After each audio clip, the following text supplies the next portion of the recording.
Bonjour les enfants, c'est papa. Bienvenue dans le deuxième podcast de la journée les enfants. Bienvenue à la clinique.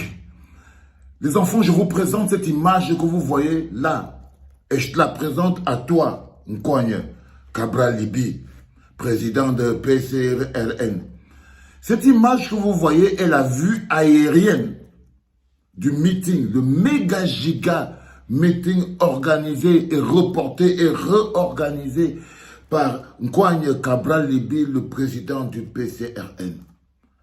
Je te montre cette image, Nkogne, pour t'apprendre l'humilité. J'ai pris un peu de temps. J'ai encore bien regardé ton interview sur STV.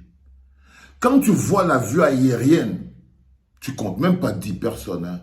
Je vais te rappeler un truc qui est clair dans ta tête.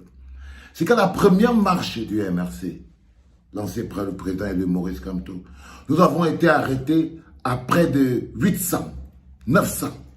Première marche dans tout le pays. Je ne compte pas ceux qui se sont enfuis. OK? Étant déjà enfermés, on était déjà enfermés. C'est-à-dire que les gens devaient encore avoir 2 fois plus peur.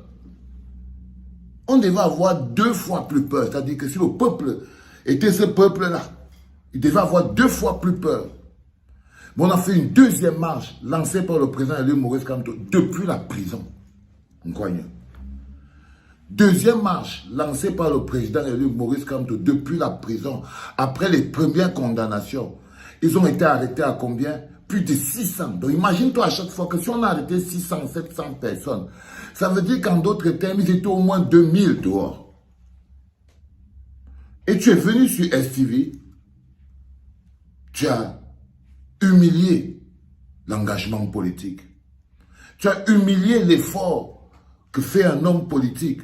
Tu as humilié la démonstration et la légitimité. Tu as même omis de démontrer aux gens que la pratique de la politique est tellement dangereuse que quand vous voyez un leader politique qui réussit l'exploit de mettre 600 000 en prison par l'engagement politique, ça veut dire que le respect est là. Mais toi, tu l'as sali.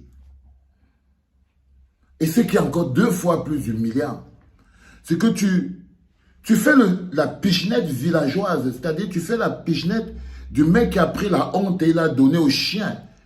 Tu dis, même si on était seulement à 20 ou à 15, il y avait beaucoup la police, mais notre objectif a été atteint. Quel objectif, frère? Quel objectif, frère? Votre objectif a été atteint? Mais non, oui. Ton objectif de réduire les efforts, de détruire la construction citoyenne. Parce que ce que tu as fait là, l'effet contraire, c'est que tu as essayé de humilier la capacité du peuple camerounais à se mobiliser. Vous savez les enfants, quand je suis fatigué, mon cerveau se fatigue. Mais je n'ai pas besoin de 10 jours pour remonter parce que si je ne fais pas mon travail, il n'y a personne qui le fera à ma place. Mes problèmes personnels, les retraits de passeport, c'est mes problèmes personnels dans la vie. Et un homme est fait pour venir lutter avec ses problèmes personnels. Mais ce n'est pas parce que tes problèmes personnels sont là que tu dois arrêter de voir quel est ton devoir. Mon devoir, c'est d'être assis ici et de faire ce que je suis en train de faire. Rappelez aux gens qu'il y a un type de personnage que lorsque notre environnement politique continue de le cautionner, sans le sanctionner, parce que Nkogne, tu dois être sanctionné. Tu devrais demander pardon à tous les militants du MRC, tous ces citoyens camerounais qui sont en prison. Parce que tu as insulté un courage que tu n'es même pas capable d'avoir au 0,25. Tu devrais demander pardon au président de Maurice Kamto. Parce que s'il y a quelque chose qui ressemble à une marche hasardeuse, bah c'est ton truc que tu vois à côté de moi là. Ça là, Nkogne, si tu étais un peu honnête, si tu étais vraiment là, c'est-à-dire que tu es venu, je suis le Macron, c'est ça le produit de ton Macron. Regarde la vue aérienne. Poster 20 personnes. Poster 20 personnes, frère. 20 personnes, tu as vu ton vrai niveau. Alors si tu étais quelqu'un qui avait un peu un peu de grandeur, si tu avais un peu d'humilité, si tu comprenais un peu que ça ne sert à rien de venir toujours faire l'esbrouf, parce que ce que tu as fait, tu t'es bien organisé avec les mecs du RDPC. Parce que tu vois, quand je me rends compte de ça, je trouve vraiment à quel point tu peux être minable. C'est-à-dire que un jeune qui a voué sa pratique politique dans la distraction, tu as réussi à être un outil de distraction entre les mains des petits politicards du RDPC. C'est-à-dire qu'on est face à une situation comme telle que tu as réussi à être l'outil qui veut démontrer au monde que le peuple ne peut pas se mobiliser. Parce que c'est ce que tu as fait.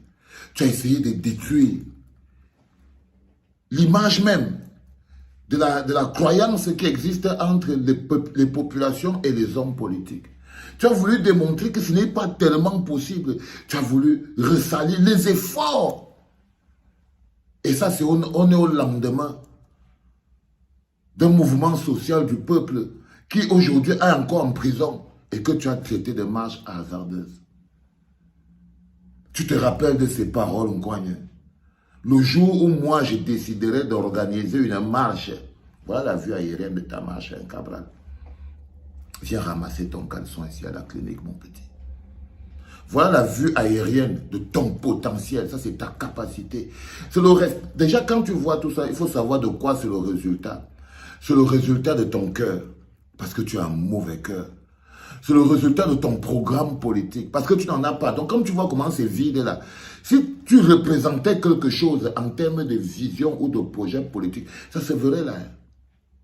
Ça se verrait là, Nkwagne. Tu vois ce que je veux dire? Mais si tu ne peux te borner qu'à être une excroissance de Femme Ndongo. Parce que ce que tu as fait là, frère, parce que ce que tu as fait là, c'est là où j'ai compris que oui, parfois je suis fatigué, j'ai besoin de me reposer.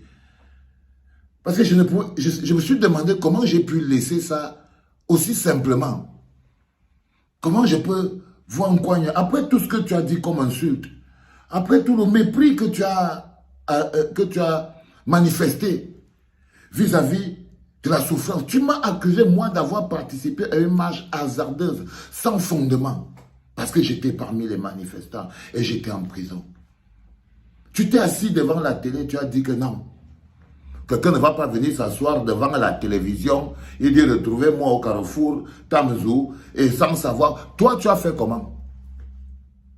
Voilà ton résultat. Nous, on était plats. Je te dis bien. Jusqu'à ce que vous-même, vous avez envoyé aller arrêter dans leur maison. Et ça, c'est ton vrai score. Ça, c'est la place que tu occupes dans la vie. Si tu avais un peu de dignité, Nkwagne, si tu avais un peu de respect, un peu de dignité pour ta propre personne, tu commencerais par t'excuser parce que là, tu viens de comprendre. Tu n'as même rien compris. C'était ton plan. Tu savais qu'il n'y aurait rien. Ce n'était pas une marche, c'était un selfie. Tu es là, tu fais les selfies avec les policiers, frère. C'est-à-dire que j'ai vu tes photos, tu fais les selfies avec les policiers, cousin. Cousin, nous, on ne faisait pas les selfies avec les policiers, frère. C'était les longs chats Mami Wata et les grosses matraques. Ok? Ce n'était pas des selfies, cousin. Tu entends, non, Nkwagne? Ce n'était pas des selfies. Nous ne nous sommes pas levés en faisant on n'a pas fait des selfies, frère. Mais eux, ils venaient faire des selfies avec vous. Parce que c'était un complot. Parce que c'était un arrangement. Un arrangement futile. Une marche qui n'a même pas une pancarte prévue. Où les gens écrivent avec la craie, nous voulons notre électricité. Rien. Tu es venu utiliser un sujet important qui touche les Camerounais, qui touche la souffrance des Camerounais. Et ils t'ont regardé, ils t'ont dit, Nkwagne, va avec ta sorcellerie là-bas. Et qu'est-ce que tu dis? Oh, on a arrêté personne, mais parce qu'il n'y avait pas de manifestation. Oh, on a donné la matraque à personne, mais parce qu'il y avait copinage. S'il y avait manifestation, vous aurez su. Vous avez, même seulement les enseignants manifestent, on les bastonne. Pour leurs propres intérêts, de leur propre 1 franc. Tu as vu ton niveau, frère. Tu as vu ton niveau, frère. En ce moment précis, tu es juste en train d'attendre si jamais il n'y a pas quelque chose qui peut tomber du R pour que tu puisses t'en sortir. À moins de quelques mois, on est en 2023, non, on croyait. On est en 2023, non, on croyait. Te poser une question, mon petit. On est en 2023, non. Regarde à quel niveau tu es, il y a 20 personnes. Quand on va arriver en 2025, je crois que les gens seront en train de te lancer caillou cogne. Quand on va arriver en 2025, je crois que les gens seront en train de te lancer les cailloux cogne. En train de te dire que va là-bas. Oui. Oui, frère.